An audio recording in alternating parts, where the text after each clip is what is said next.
என்னடா சவுண்ட் குடுக்குறீங்க? தலைவரே, பொதுக்குழு கூட்டி இருக்கிறோம். நீங்க இந்த பொண்ணை வச்சிருக்கிறது தொண்டர்களுக்கு பிடிக்கல.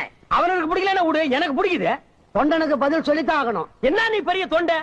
தினம் 5 ரூபாய் டீ செலவுக்கு என்கிட்ட வாங்கிட்டு போற, உனக்கு நான் பதில் சொல்லணுமா? என்ன இப்படி பேசுறாரு? அப்படித்தான் சொல்லுவேன். இங்க பார், இவ தலைவி, நான் தலைவன். நாங்க தான் கட்சி தான். நாங்க இஷ்டம் இருக்கிறவங்க இருங்க, இல்லன்னா வெளியில போங்கடா நாய்ங்களா. யார பார்த்து நாய் நீங்க? உங்க எல்லாரையும் பார்த்தாண்டா சொல்றேன். நான் தலைவன். நாயிம்பே, பேயிம்பே, பண்ணியும்பே, எருமையும்பே. இஷ்டம் இருந்தா இருங்க, இல்லன்னா இப்ப ஓடி போயிருங்கடா. அது என்ன நீங்க டெய்லி கட்சி ஆபீஸ்க்கு வர்றது, ஆளுக்கு ஒரு டீயை குடிக்கிறது, பேப்பர் படிக்கிறது, அடுத்த கட்சியை பத்தி பேசுறது? இனிமே நீங்க எல்லாம் வரக்கூடாது. வெளியில போங்க. செவரு, பாலம், மரம் எங்கெங்க கேப் கிடைக்குதோ அங்கெல்லாம் தலைவன் தலைவி வாழ்க்கைன்னு எழுதுங்கடா.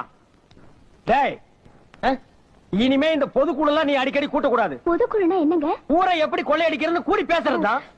மூஞ்சிகளை பாரு. 10 ரூபாய்க்கு நயா பைசாவா மாத்தி கீழே போடு.